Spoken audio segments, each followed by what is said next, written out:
very delighted to be here. My name is Alex Jackimovicz. I'm from the USA, Los Estados Unidos. I'm here today to share a side project that I'm involved with, a personal project of my own that supplements some work that I do with progressive utilization theory and Prout movement, as well as my own interest in activism. So I have felt the need to work both with the theory of Prout and looking to visions of having a new society, as well as the worlds of activism, which often focus on justice issues necessarily, but merging those two realms, how to bridge that gap. And this is kind of this theme of deep activism. So the name of this workshop is Deep Activism, Right Relationship, a Proutist View. And I want to mention that this is part of a large series. I gave, first of all, back in 2016, and it expanded and expanded and expanded. And so it has four major parts. The first one is called Inner Work of the Organizer. I'm not going to explain exactly what that means right now because we're going to get into a bit of what inner work is a little later. The second major part is called the shallow versus the deep. And this is a notion that there are shallow, more superficial levels of activism that may address some immediate needs. They may address some things that there's public pressure to do something about, but they don't fundamentally alter the systems that are creating the crises and the problems in the first place. And so there's a comparison of doing shallow activism versus deep systemic change activism. So that's another level. So here we have this internal level that's talking about work inside ourselves as activism.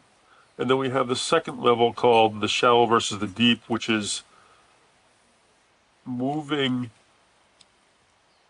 from reform activism towards material change. And then thirdly, we have this thing called the right relationship, which is the focus of this seminar today. We'll get more in that. And finally, and probably the most important piece of this whole thing is the how to do all this, which I have as an acronym as NEA, Neo-Humanistic Education Ethics Application. So this is this thing I've been working on for about 8 or 9 years. And it started out with... Sorry. Só para perguntar se alguém precisa de tradução. Alguém precisa de tradução? Para português? Ok. Someone needs translation? One person, yeah. Okay. Thank you.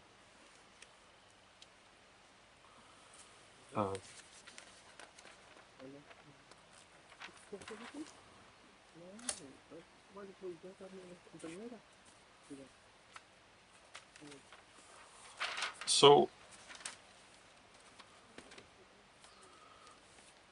I'm with this organization called the Alliance for Economic Democracy, actually. Minha esposa e eu. We founded this organization, and she's the president, and I'm the executive director.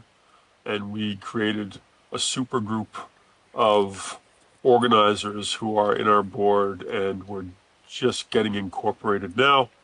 Our organization is dedicated to revitalizing local systems in 3 major ways. we plan to focus on. We're planning to focus on cooperative development, cooperativas, and moving towards a society that has far more cooperation at its core in all levels as the primary ways of making decisions. So, starting with cooperatives, moving on to environmental stewardship, bioregional systems development, and what we call block level planning in Prout. Thirdly, and the last major area is revitalizing and relocalizing local food systems.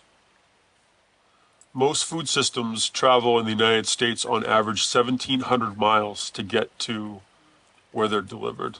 And we feel that as an organization dedicated to building a movement for economic democracy, that the first major steps in revitalizing local areas is to utilize the natural potentials of the land and the people to sustain ourselves. And so this starts with food, it starts with textiles, and it goes throughout many systems where people have energy and opportunity to work. I want to start today with a kind of a general set of questions, just to get people's feeling of when we think of activism, what comes to our minds?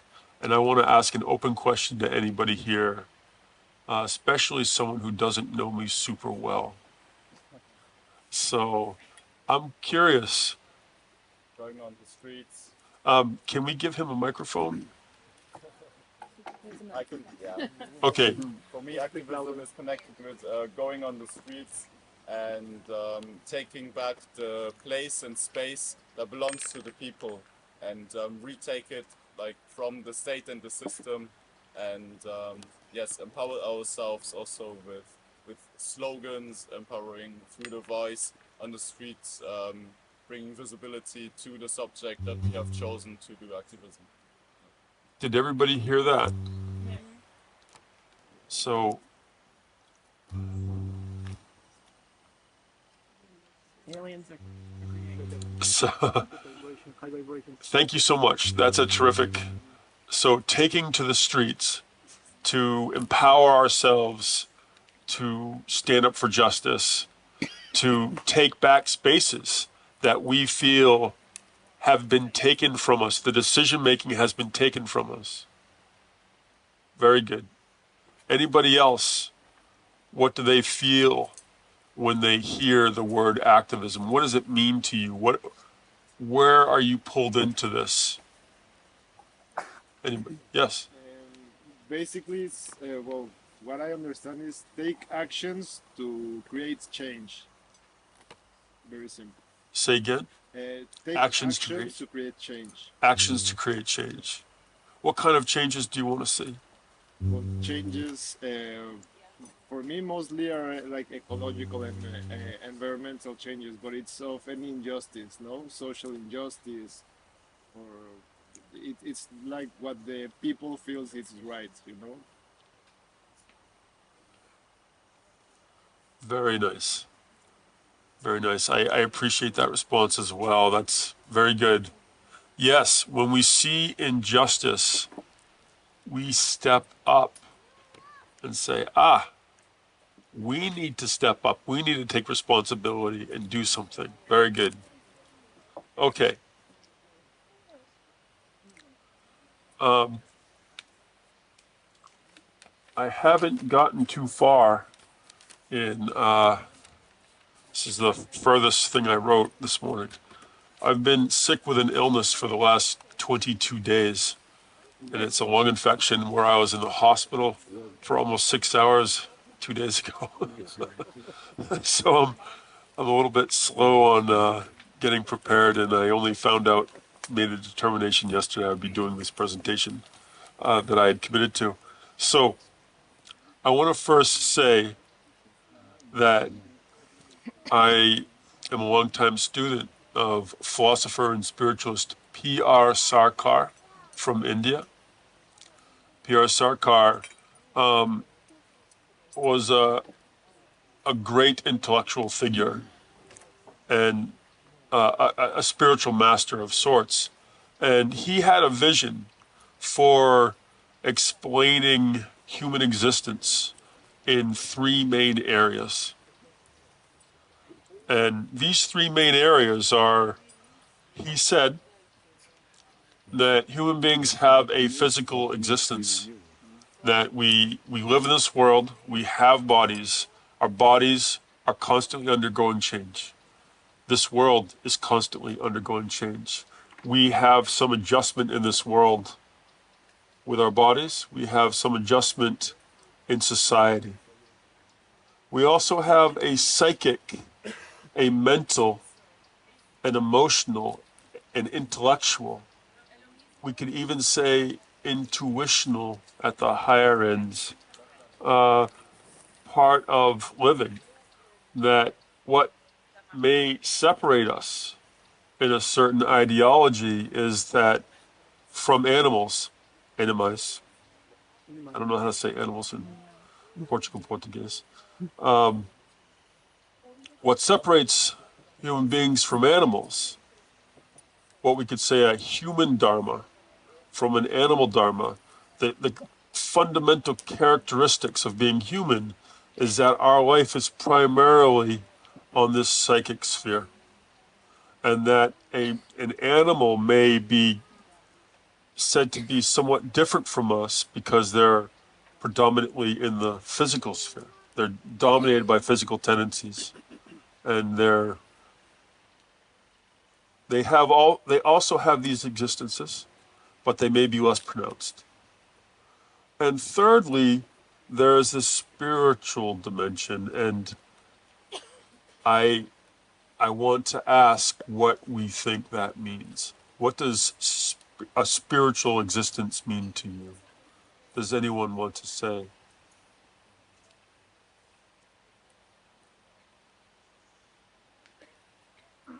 Following the heart. Following the heart. What does that mean to you? It's a bit complex, but Yeah. Hard to say what it is. It's almost as if it's outside the realm of being able to speak about it.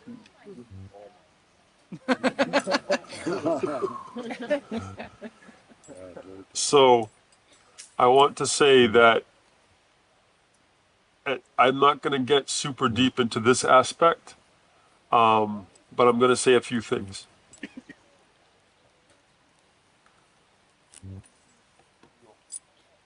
I'm going to say something about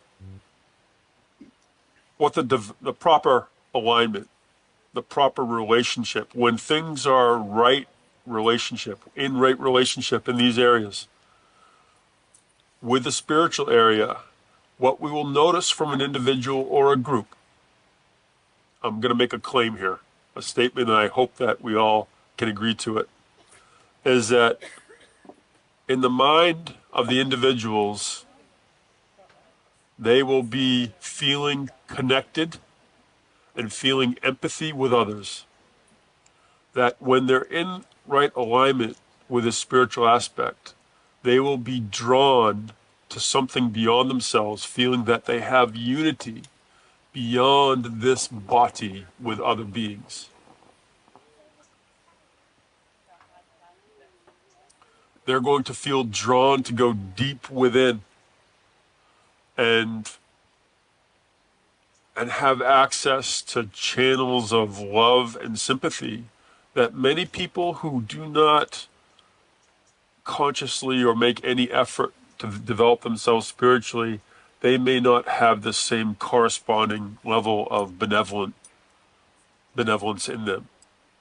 That one of the side effects of this is a tender, melting heart for the plight and the suffering of other beings.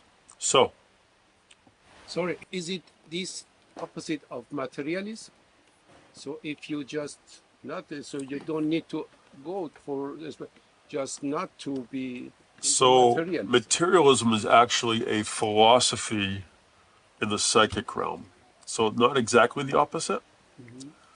We're going to get into something. I want to address your question because it's critical. I'm going to repeat the question for people couldn't hear. He asked, is materialism the opposite of spirituality? And on a certain sense, we have this idea of the super subtle aspect of existence, which maybe has no form, versus this other level of existence that has so much form that maybe our minds are crudified or shrinking to only physical matter, only concerned with physical existence, only concerned with eating, sleeping, sex, fear. We're dominated by those base tendencies. Is that the opposite?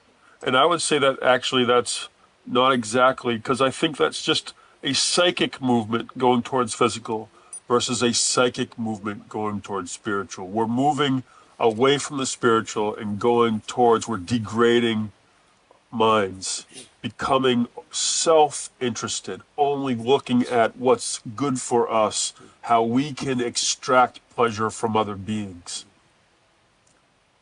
So this is all in the psychic realm. Now, when we asked the question about justice earlier, that question presupposed justice and activism exists where? On this triangle? Where do we find? The psychic. On the psychic or on the spirit? On the Psychic, yeah, psychic? emotional, yeah. But when you take to the streets, is that psychic? No, It's emotional. Physical? So it is. Go ahead. I'd say all of them. It's all of them. All of them. So All of them. I think that most of I want to clarify where I have a slightly different take, and I agree. It is all of them, but it emphasizes one area more than the others. So most justice work is focused in this area of fixing some specific problem. Most of activism is trying to fix some problem, usually out in the world. It's usually not trying to change the minds of what led to all the decisions that made that happen. So that's actually not what most of activism is. Most of activism isn't about trying to change minds of all society. It's about trying to change very specific policies. And so this is a just a point I want to make. Now the real show begins. I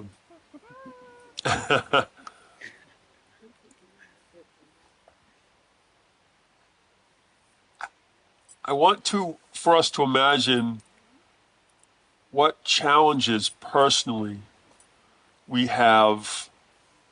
We're now in a part of this, by the way, that I'm calling, we're now introducing right relationship again as the actual seminar, not just kind of the vision of all this.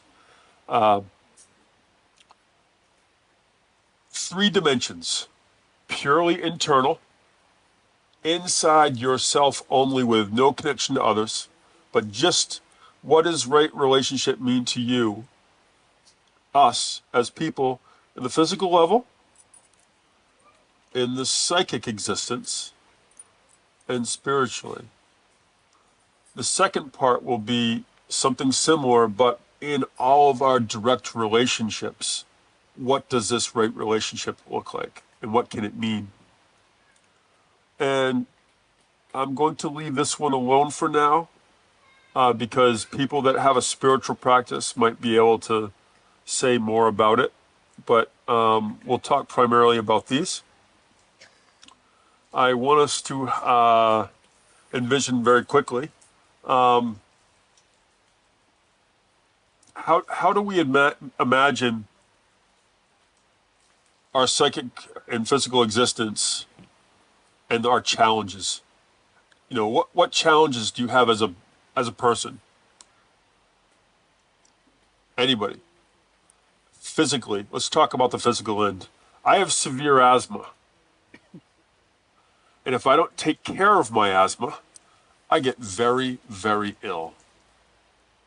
And I have to adjust in the world by coming into right relationship with this existence of having weakened lungs, weakened digestion system, a fifth chakra that might also have some weakness as well, because this in yogic philosophy is the understanding of the root areas of where asthma is. It's not just the lungs. So I have to adjust. Can we think of any other ideas in this our physical existence where, what do you think?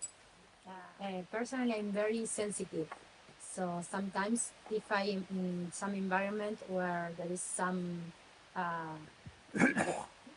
if there is some tension, I feel it very deep.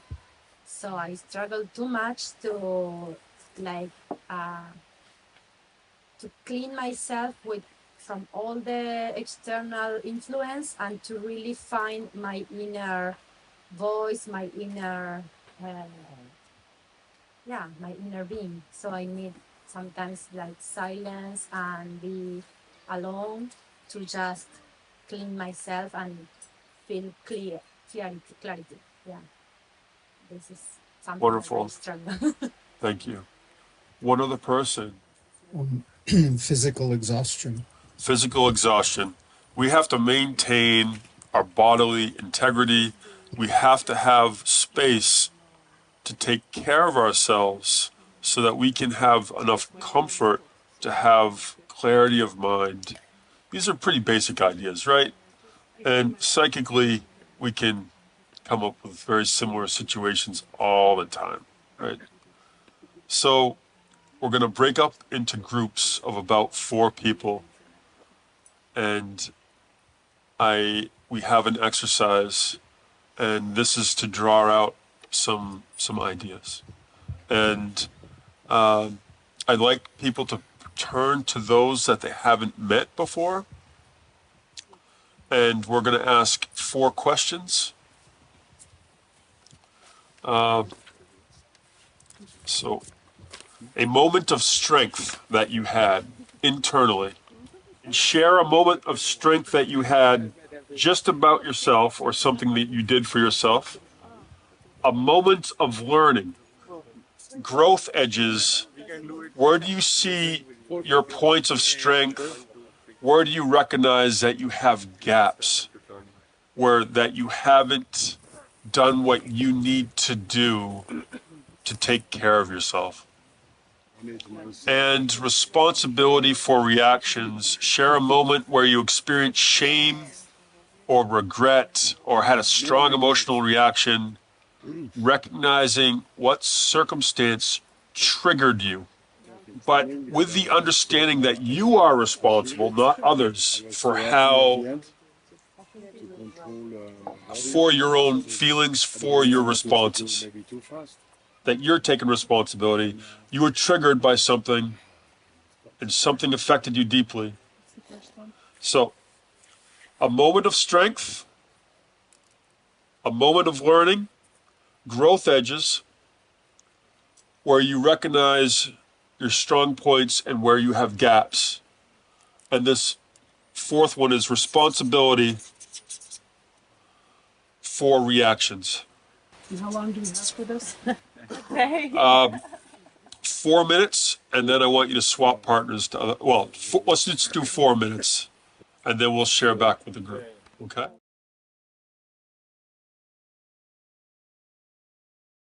So, here we go. I'd like to share a little bit of some of the points that may have come up. So, can someone share where they had a moment of strength in themselves? And this, again, is not necessarily at all about other people, but inside ourselves. What's a moment of strength someone had? Could you please share? Okay.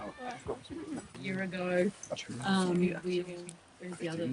We all just sort of packed up things, packed up our lives, packed up our houses, our friends, our family, put them in boxes, organised paperwork, bought tickets, all of the rest of it, and just went to different places around the world. Wow. So four out of 5 of us had that same experience, and we just sort of went, yes. Wow. So you did something important for yourself that you felt you had to do. It was important to do it. Felt good to do it. Felt like a bit of a risk, but you did it anyway. Okay, great. Any other moment of strength? Something personal that you did for yourself, or you stood up where it was maybe a fearful circumstance. Go ahead. I quit many relationships. I felt myself alone, but I accepted that this relationship doesn't work for me and for this person. So I quit many relationships. Okay. And it's not just love relationship, many. Friendships. Working relationship, many different. Okay. That's a tough one. Scary. All right. What about where we learn something from a misstep or a mistake we did or a regret we had? Can someone share where they learned something about themselves in making a mistake or in making a misstep or in misjudging or not coming to the right moment and overstepping? Can someone share something that they learned about themselves? It's just something that came into my mind. We didn't talk about it, but I had to write my bachelor thesis twice because I was too honest. Oh. I handed it in a bit late, but there was like vacation. Nobody would have noticed, but I just had the need of telling them via email, that I handed it late, and then of course they had to fail me. It's like sometimes it's okay maybe to bend a bit of the rules, and but in the end it turned out okay. But it was a learning for me. Okay. So a misunderstanding and not taking care of business kind of thing led to having to do something over, and that's a tough lesson, but goodness, oh boy, you're never going to do that again. Be on time. Get it done on time. Timing matters. Anything else that someone learned? And I know it's hard to share in a big group, something personal. I would love it if someone would share a little bit. I've had to learn that I don't always have the capacity in the moment to follow through with agreements I've made in the past, and how important it is to recognize that and not suffer as a result. Be a little patient with myself and others. Okay. That's some very personal work there of recognizing where our own mental clarity can be disturbed by our circumstances, and we sometimes don't react in a way that's ideal. And to give ourselves patience in the moment, not to stress out, but to be like Prahlad and chill. It's total babe. It's all good. Okay. Thank you. Now, growth edges. This is kind of a recognition of where we have capacity, where we're pretty good at something, but also where maybe we need to grow and develop, where we need to make some adjustment in our lives that we haven't yet made. For instance, with meat and dairy products, which have led me over the years to great personal physical pain and suffering, such as right now. I have had to come to adjustments over the years with my own body. And this is painfully clear to me. And it is what it is. And cheese, which I love, and I love the idea of veganism, but the letting go of cheese for me has been a tough one. And I think I've finally been knocked in the head enough to realize that I have to make some life choices, and it's okay. It's all right. I was wondering if someone can share some growth edges that they may have had in their own life in recognizing something. But for me, it was, as you said, it is to have less is very big for me. To not to chase, to not to carry out this stuff. So really, if I don't need to be smart to be dumb is really, really good enough. Okay, that's pretty profound. Thank you. Yeah, so less is more. Sometimes simplicity and having less material possessions, less to worry about, less junk and collections in the mind, and so many ideas and running off in different directions is there's a freedom and not being burdened by so many worries and so many things to think about. And I definitely appreciate that. Now, responsibility for reactions is a little bit of a tough one, because in our society in the United States, everybody feels like they have a right to be angry or to have an opinion about everything. And we're kind of taught from a young age that someone says something to you, you're mad, and we don't necessarily think that actually what is going on here, we have responsibility and control over our own feelings and emotions.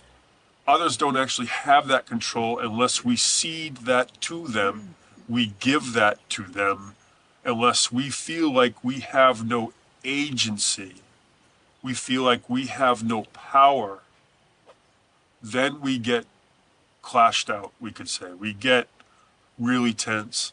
So was there a moment in your life where you felt like I've been really triggered by something, but I take responsibility for this feeling, and maybe there was some truth to what that person said, and I take responsibility for that. Can anyone share a moment like that? I don't know if it's the right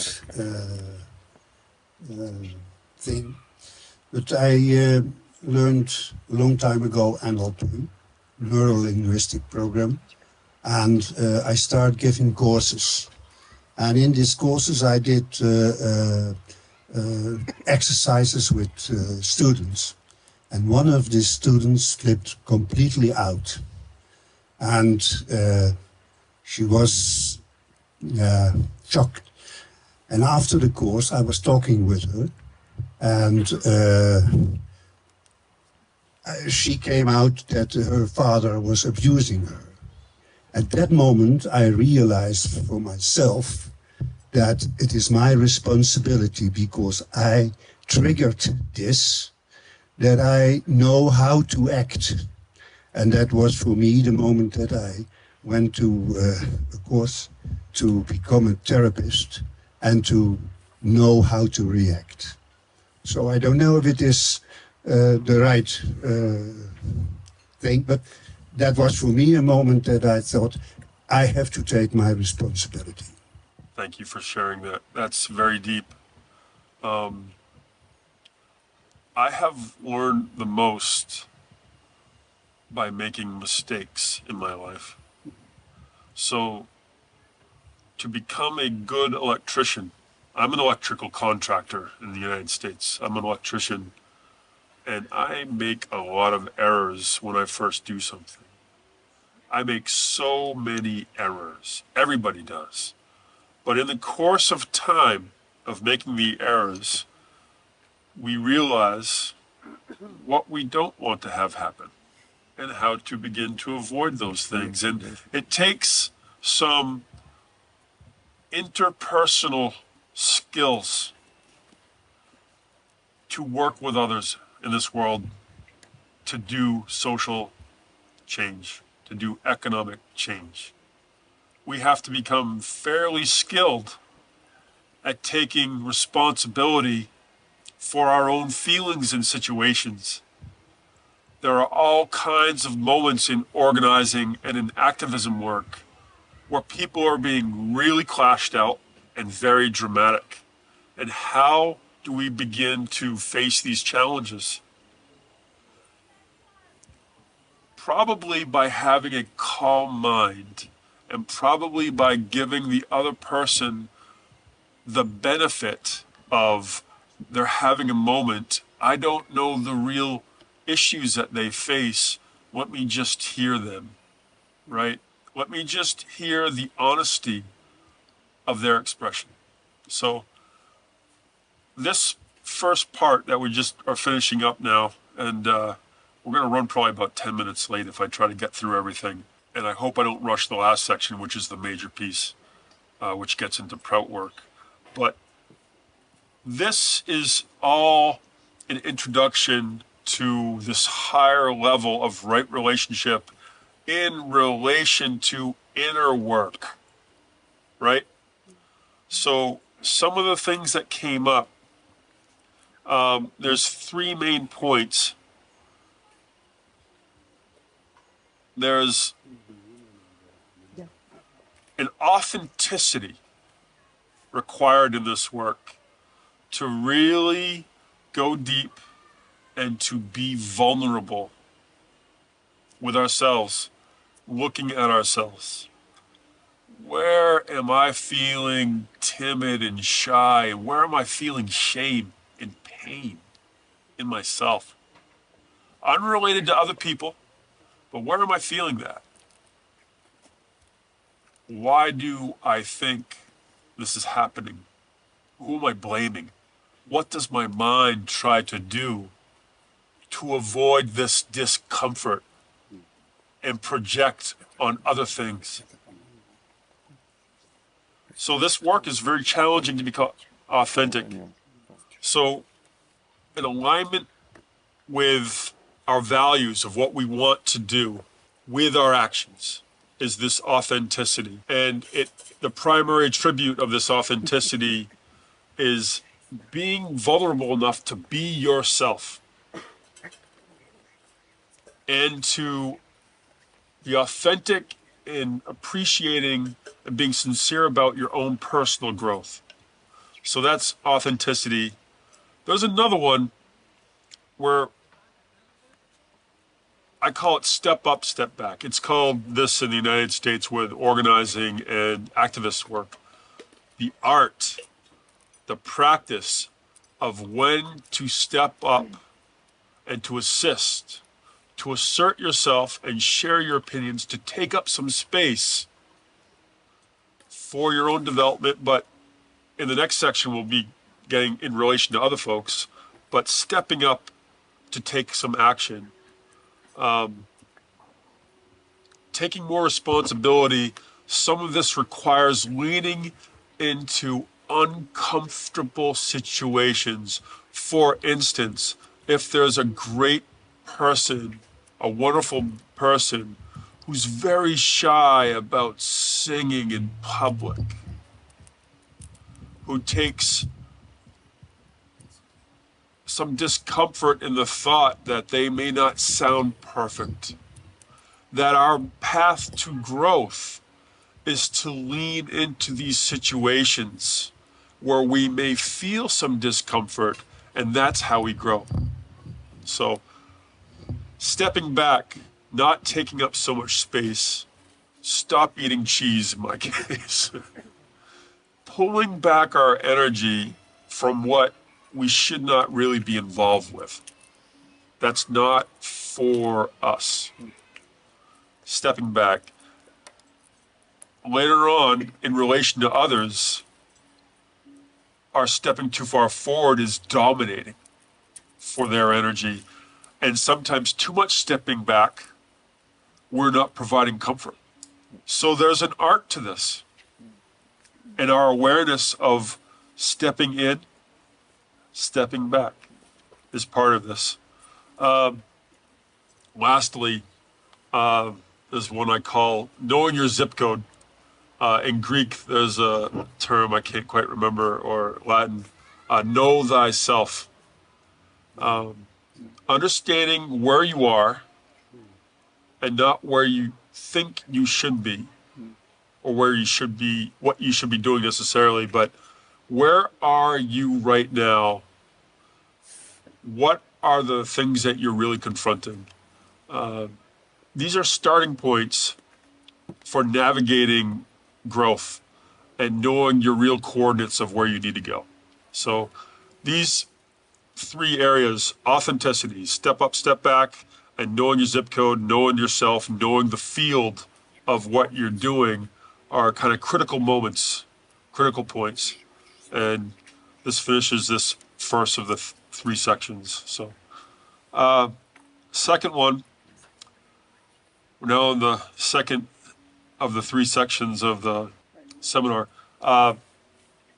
direct relationships. And I'm gonna look at my notes a little bit that I made last night. We're all in relationships with other beings all the time. We're constantly, like, we're moving, we have a body, we're moving in space, we're talking to other people, we're part of nature and this world. We move in it, we express ourselves, we express our freedom all the time. And in so doing, we're in constant contact with other beings daily. We can name some of these relations easily, like parent-child, lovers, siblings, spouses, all kinds of family relationships. I'm a business person. I'm an electrical contractor in Maine. While I begin to move from that into being an organizer for a nonprofit organization, making no money. I have customers. We work with other activists. I'm in constant relationship with all these people. We interact with animals directly. With plants in our homes, our neighborhoods. We engage in the arts. We have a connection to music. Whether we have a conscious connection or not, we have these constant relationships. The point is, we're all in these relationships. And what does it mean to come into right relationships with others? So this is the point of beginning to see what are some principles that there are in adjusting well with others. And it's really intricate stuff. So we're going to do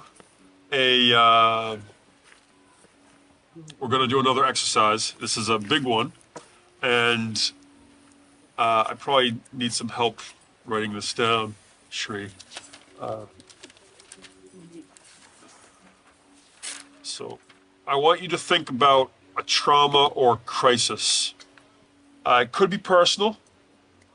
It could be something that happened in your community. It could be a social issue you care about, and I want you to discuss these 4 questions. 1, when someone is in crisis, what are the dynamics of support? Who should be doing that what? There's a periphery of people involved. Who should be doing what? 2, what works well in these situations? what makes someone feel supported? 3, when do things go wrong? When do well-meaning people actually make things worse? If you've been the person in crisis, what did you need? What helped? What didn't? Please break into groups of 3 or 4 and discuss this for about 4 minutes. We're just going to share easy stuff here. How do we support someone in crisis? What did people discuss? Easy, easy. What came up? Talking. Listening. Talking. Listening? Talking. Talking, okay. Can you elaborate on what you mean by talking? It's related 1 and 2. Sure, go ahead. Yeah, because I think that talking is important, but the best way to support people by talking is to show empathy.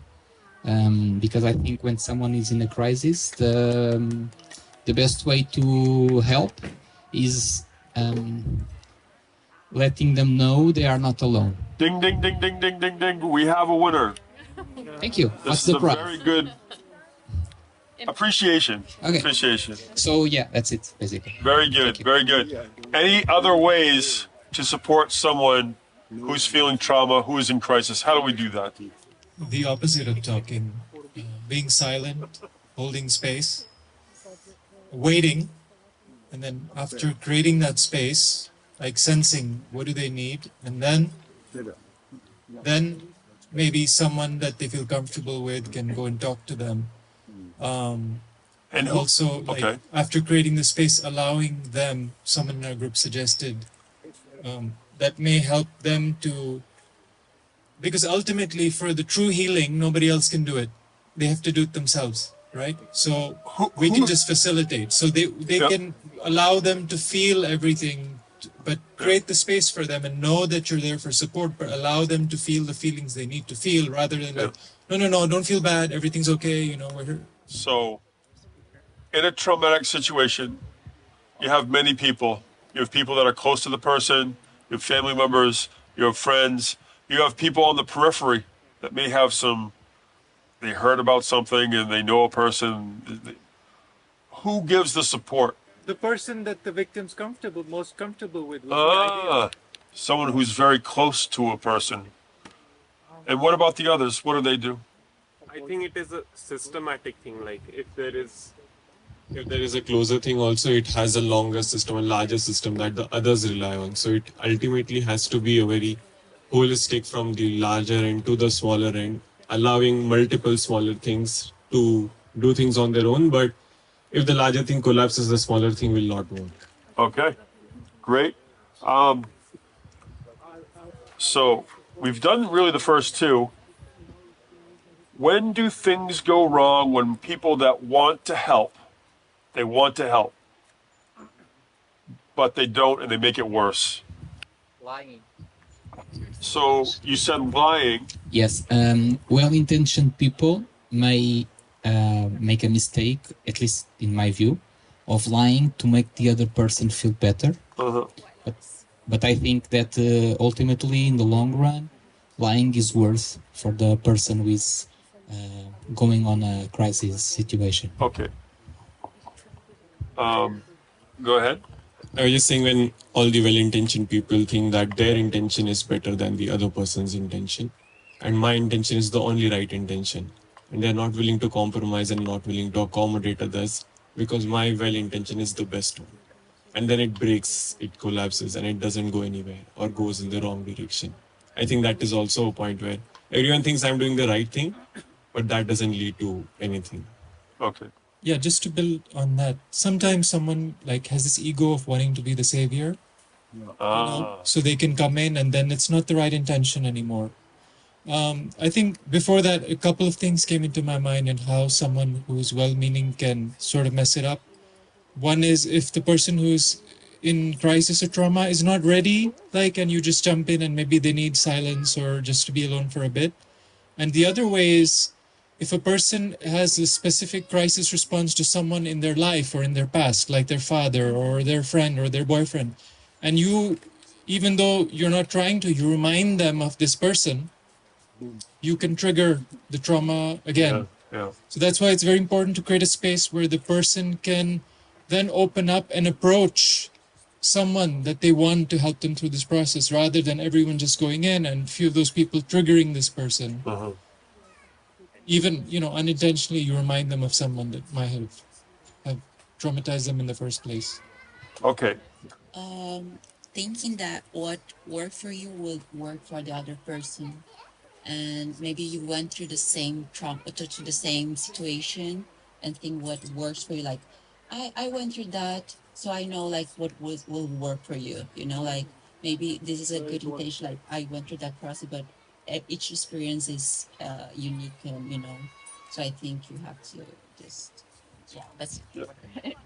Great. Great stuff. We're going to come back to some of this in a bit, so I don't want to rehash what you all said.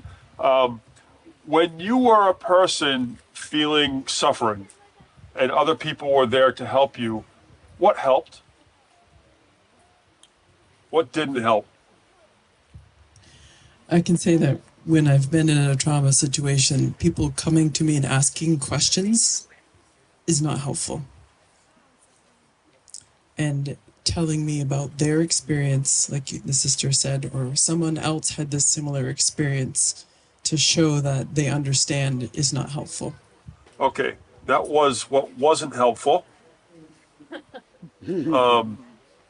Taking up space so the person couldn't really feel the natural urge to express themselves wasn't helpful.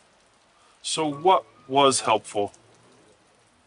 We've heard a few ideas of what was helpful previously, but anybody else share what was helpful?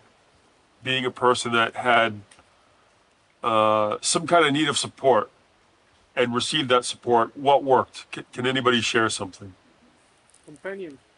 Companionship. Feeling like there's somebody there for you. This is a critical explanation for understanding right relationship with another person who's experiencing distress. And there's a diagram that I did not come up with, but that I am stealing the good ideas from people who wrote an article back in like 2006 in the Los Angeles Times in the United States. This is called ring theory, kvetching ring theory. So kvetch, I believe, is a Yiddish word that means to complain. My life is so terrible. It's kind of like that. So the person in the middle, what do they need from others? Comfort. They need comfort. Who should be giving this comfort?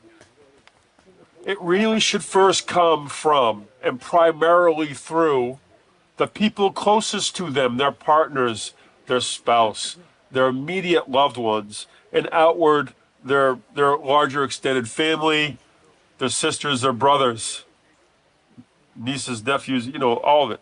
And then their good friends, and then the periphery. And then you have these people on the outside who aren't really connected to them, but may be saying some things about them, or saying some things that maybe they should be doing this.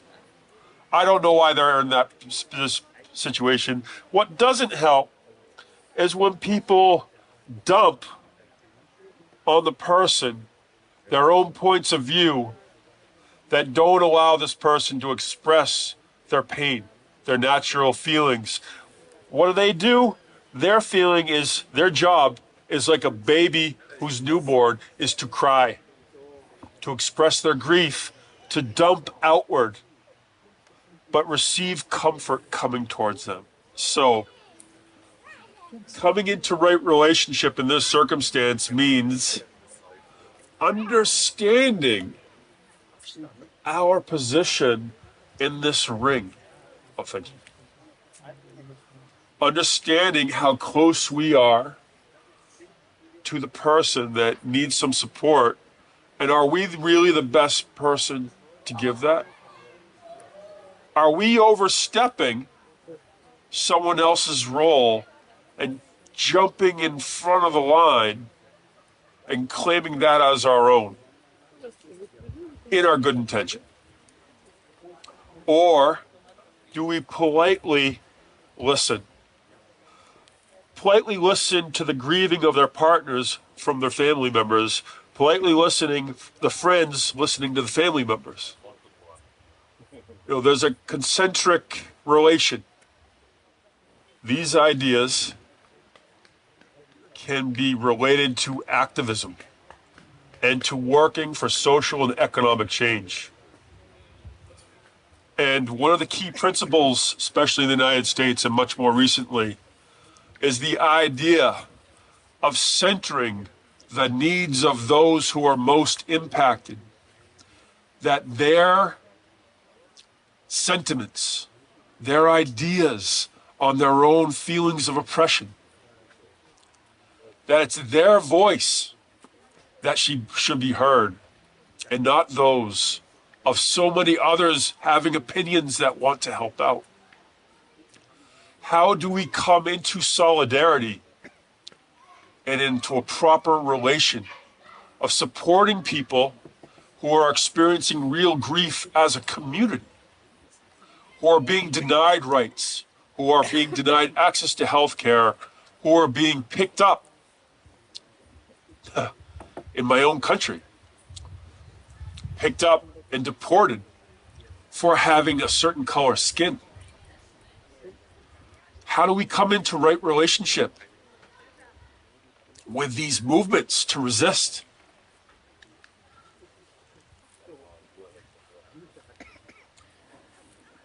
We have to empower the people who are receiving the suffering, to help them attain what they already have, which is their own dignity, but we reinforce that dignity by being supportive, finding their lead for us. So, to rehash,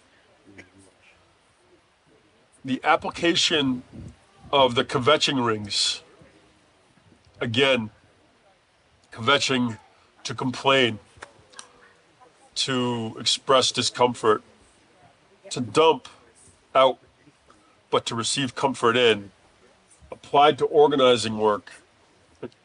This applies directly to solidarity work and organizing with oppressed communities, centering the voices of the most impacted. This is the key observation. Don't take up extra space if you want to help. Do your own emotional processing with the people further out from the ring than you. Avoid the savior complex, thinking that your ideas are what's needed. Hey, I've got this great idea. I'm going to run forward with this without any consultation of the groups that are primarily being impacted by the issue that I want to intervene with. Nope, not a good strategy. Listen first. Create space for those most affected to express their priorities.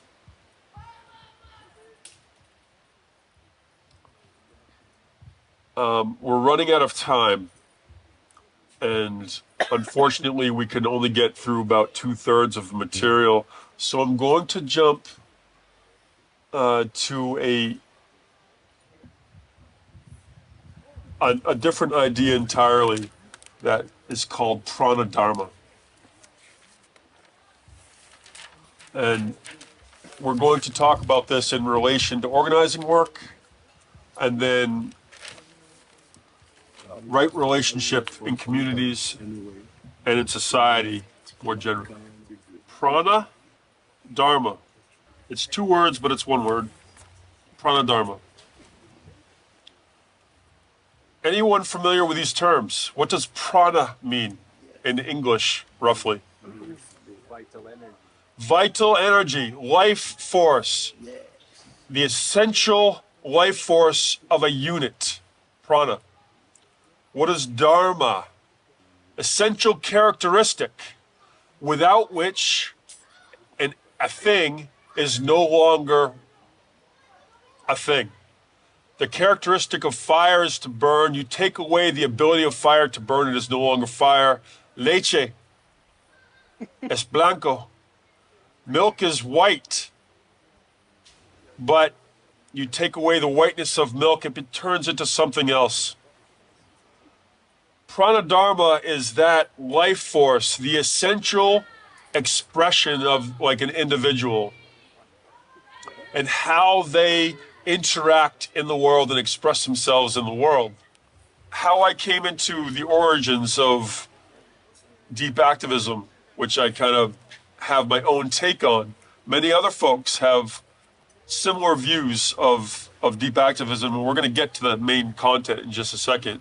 I was working with other people doing activist work. Some of the issues affected me directly. Like I had no ability to cover health insurance for my family. For decades, I was poor and couldn't afford basic things. I was in low-income housing with my family, and we didn't have any choices.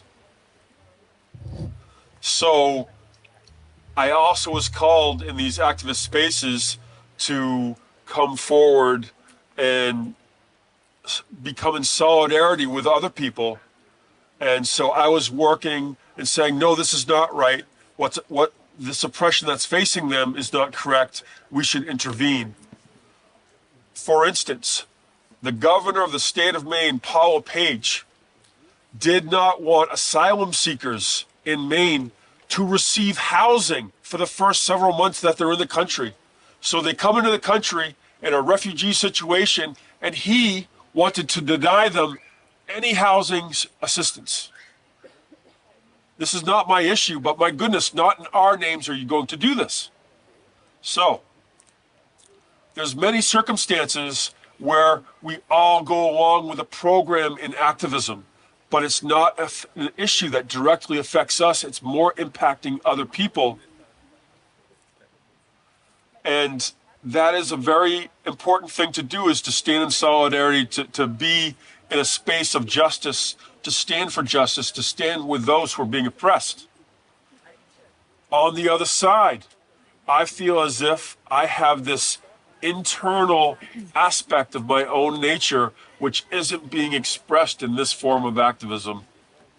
This internal nature which recognizes a significance of inner work, of the self-development of individuals as being extremely important to the work and the development and the success of activism.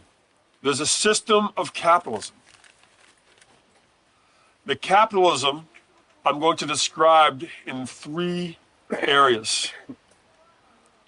So on one side, who is this for? You can write who right here on the inside.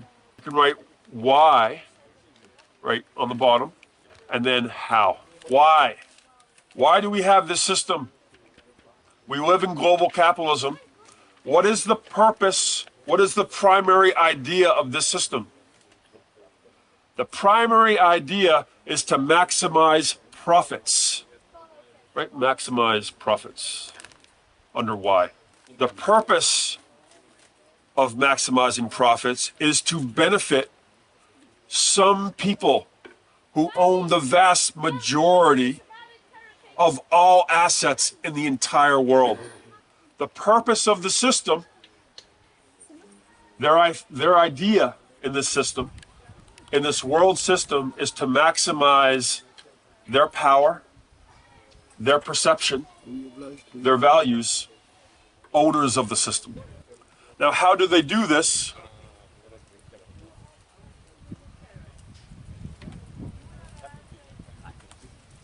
Major corporations, free markets, liberal trade regimes. The purpose of the global system, I'm going to get in my Prout soapbox here. Sorry, what regime? Trade regimes. That's the name that they give trade policies in English. all the protocols, all the procedures, all the regulations within the agreements, the international agreements of trade. The purpose of the global system, and again, I'm coming as a hardcore Proutist here. The purpose of the global system of free trade is to have greater and greater access to indigenous resources of major corporations around the world. They want to privatize and take away the resources of communities so they can maximize profits for their shareholders. That is the purpose of the system. I understand we have to leave in just a moment. Coming into right relationship with this means finding ways of dismantling this system. Most of activism has focused on making small adjustments in finding less painful ways that capitalism is existing, such as let's have some more food for people, let's have some more housing for people. But it doesn't address the fundamental basis and the ideas of the system. It doesn't address that the purpose of why we have these institutions is to maximize profits. And for whom? For a very small amount of people that control most of the key decisions in our society. So we find in Prout this shift in aligning where we have these growth angles, the physical, we have the psychic, we have who it's for. We want to address not just this area of finding reforms, but we want to change the ideas on which the structure is founded. And I have run out of time. And in respect to the how is the capitalist markets and is major corporation control and liberalized trade around the world.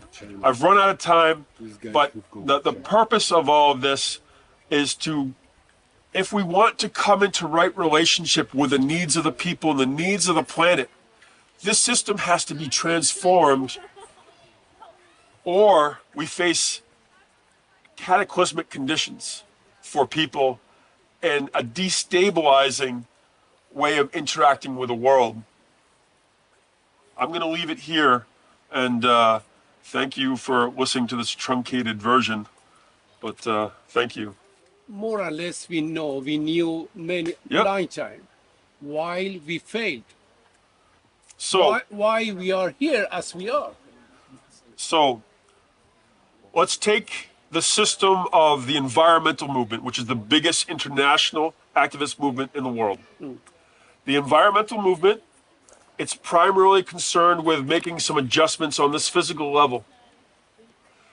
It isn't taking as its object dismantling capitalism or dismantling the idea that we should be sucking so many of the planet's resources in a non-sustainable way, that we should be overusing plastics, that we should be using non-regenerative industries that damage the planet, that we should be using monocultures that wreck the soils and turn arable land into desertification. You know, all of these are being done because of the desire to maximize profits. Until we go after these main ideas, until the main movements begin to have intellectual movements, not just on the physical forms, but changing the ideas, undermining the notions of those ideas, we will never succeed. So, thank you.